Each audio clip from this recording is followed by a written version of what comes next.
जानकारी और मार्गदर्शन के लिए राष्ट्रीय हेल्पलाइन नंबर 0112397804 और 1075 पर संपर्क करें। और अब समाचार।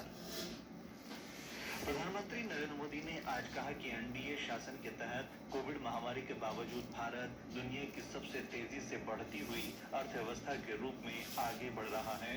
लोकसभा में राष्ट्रपति के अभिभाषण पर धन्यवाद प्रस्ताव पर हुई चर्चा का जवाब देते हुए श्री मोदी ने कहा कि भारत सबसे बड़ी उभरती अर्थव्यवस्था है। आज विश्व के अर्थ जगत के सभी ज्ञाता इस बात को मानते हैं कि भारत ने जिस आर्थिक नीतियों को लेकर इस कोरोना कालखंड में अपने आप को आगे बढ़ाया, वो अपने आप में एक उदाहरणीय है। अनुभव भी हम करते हैं, हमने देखा है भारत आज दुनिया की जो बड़ी इकोनॉमी है उसमें सबसे तेजी से विकसित हो रही बड़ी अर्थव्यवस्था है। इस कोरोना कालखंड में भी हमारे किसानों ने रिकॉर्ड पैदावार की, सरकार ने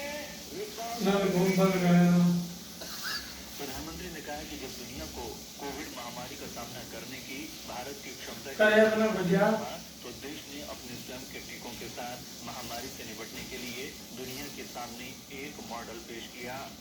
बीते 2 सालों में 100 साल का सबसे बड़ा वैश्विक महामारी का संकट पूरी दुनिया की मानवता झेल रही है, जिन्होंने चलो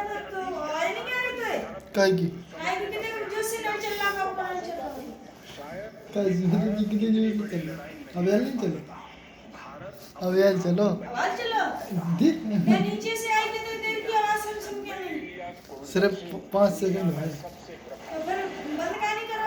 अरे बंद हुआ अपने आप तो नहीं करो। हुआ अपने आप हुआ बंद। मैंने की मोटर बंद हो गई, शो में नहीं उठो। अब यार बात नहीं कर रहे थे, हम जा रहे थे। श्री मोदी ने कहा कि कोविड महामारी से उत्पन्न चुनौतियों के बावजूद केंद्र ने किसानों को उर्वरकों की आपूर्ति सुनिश्चित की है। अच्छी है यार, किसी देखी नहीं जा रहा है। अगर किसानों को मजबूत सुना है बनाया जाएगा तो ग्रामीण अर्थव्यवस्था भी मजबूत होगी। प्रधानमंत्री ने कहा कि मेक इन इंडिया पहल को जबरदस्त सफलता मिली है। भारत रक्षा उत्पादों का एक प्रमुख निर्यातक बन रहा है। उन्होंने कहा कि सरकार ने भ्रष्टाचार पर रोक लगाई है। काले धन पर रोक लगाने के कारण कुछ लोग परेशान हैं।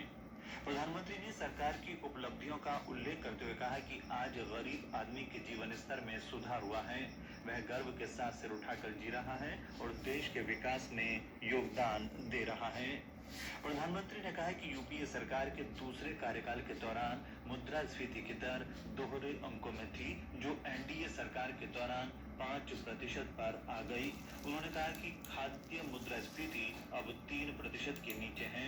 श्री मोदी ने कांग्रेस की आलोचना करते हुए कहा कि अब देश की जनता ने कांग्रेस को पूरी तरह से नकार दिया है।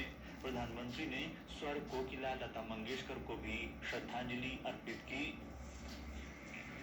गृह मंत्री अमित शाह ने आज रात लोकसभा को बताया कि सरकार को उत्तर प्रदेश सरकार से एआईएमआईएम अध्यक्ष असदुद्दीन ओवैसी के काफिले पर हमले की विस्तृत रिपोर्ट मिली है।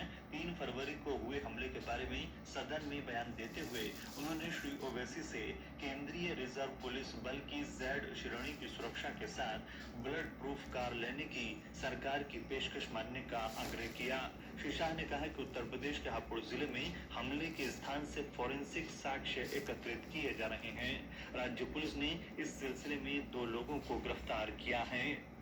केंद्र ने इस महीने 11 तारीख को निर्धारित सरकारी प्रतिभूति की नीलामी रद्द कर दी है। वित्त मंत्रालय द्वारा जारी बयान में कहा गया है कि सरकार की नकदी की स्थिति की समीक्षा के बाद भारतीय रिजर्व बैंक आरबीआई की सलाह से 11 फरवरी 2022 को होने वाली सभी प्रतिभूतियों की नीलामी रद्द करने का फैसला किया गया है।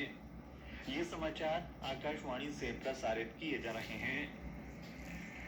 उत्तर प्रदेश में 7 चरणों में होने वाले विधानसभा चुनाव के पहले चरण तथा गोवा और उत्तराखंड में एक ही चरण में होने वाले चुनाव के लिए प्रचार चरम पर पहुंच गया है। स्टार प्रचारक और विभिन्न राजनीतिक दलों के प्रमुख नेता मतदाताओं को रिझाने में लगे हुए हैं। पंजाब और मणिपुर में भी राजनीतिक गतिविधियां तेज हो गई हैं। भारतीय जनता पार्टी के वरिष्ठ नेता और प्रधानमंत्री नरेंद्र मोदी ने कहा है कि केंद्र और राज्य सरकार किसानों का सम्मान करने और उनकी अधिकार दिलाने के लिए प्रतिबद्ध हैं। वीडियो कॉन्फ्रेंस के माध्यम से उत्तर प्रदेश के बिजनौर, मुरादाबाद और अमरोहा के लोगों को संबोधित करते हुए श्री मोदी ने कहा कि दोनों ही सरकार किसानों के कल्याण के लिए प्रतिबद्ध हैं।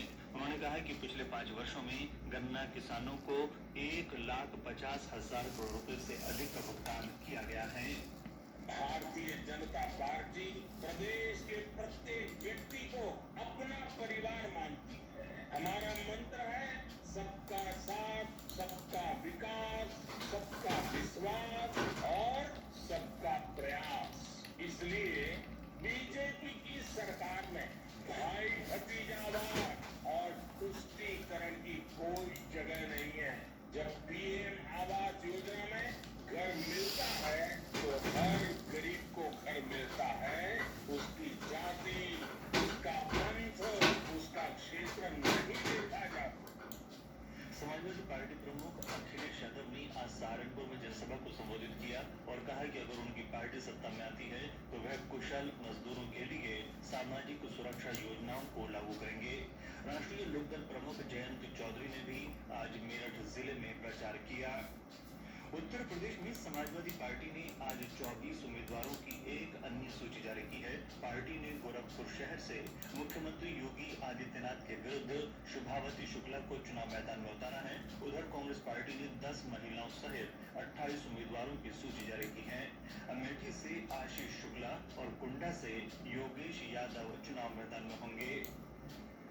प्रधानमंत्री नरेंद्र मोदी ने आज उत्तराखंड वर्चुअल विजय संकल्प सभा के माध्यम से देहरादून और हरिद्वार के लोगों को भी संबोधित किया। प्रधानमंत्री ने प्रमुख रक्षा अध्यक्ष CDS स्वर्गीय जनरल बिपिन रावत को राज्य का गौरव बताते हुए कहा कि वे उन सभी वीर सपूतों को नमन करते हैं जिन्होंने अपने प्राणों की आहुति देने के लिए उत्तराखंड की भूमि से प्रेरणा ली है। श्री मोदी ने डबल इंजन वाली सरकार की उपलब्धियों को उल्लेख करते हुए कहा कि 12,000 करोड़ रुपए लागत की 4 धाम परियोजना पर कार्य चल रहा है। प्रधानमंत्री कल भी उत्तर प्रदेश और उत्तराखंड के मतदाताओं को संबोधित करेंगे। शाम 5 बजे वीडियो माध्यम से जन चौपाल कार्यक्रम में उत्तर प्रदेश के रामपुर, बदायूं और संभल के मतदाताओं को संबोधित करेंगे। उत्तराखंड के उधम सिंह नगर और नैनीताल के मतदाताओं को 2 बजे वीडियो कॉन्फ्रेंसिंग के माध्यम से संबोधित करने का उनका कार्यक्रम है।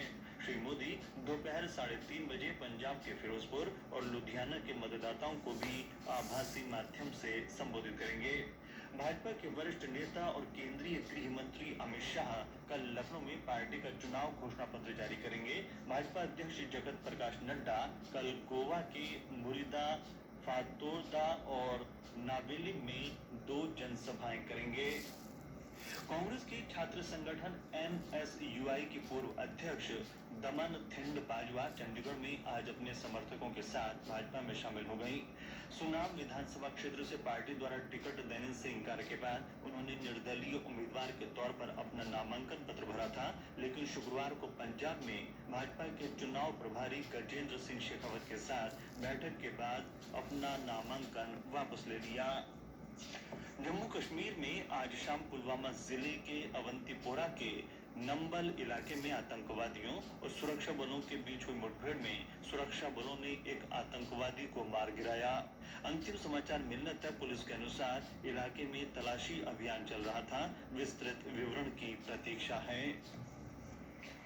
कोविड संक्रमण में कमी के कारण दिल्ली, उत्तर प्रदेश, बिहार, गुजरात, उड़ीसा और केरल में आज से स्कूल खुल गए हैं। दिल्ली में पहले चरण में 9वीं से 12वीं तक की कक्षाएं ऑनलाइन और ऑफलाइन दोनों तरह से शुरू कर दी गई हैं। दूसरे चरण में नर्सरी से 8वीं तक की कक्षाएं 14 फरवरी से शुरू होंगी।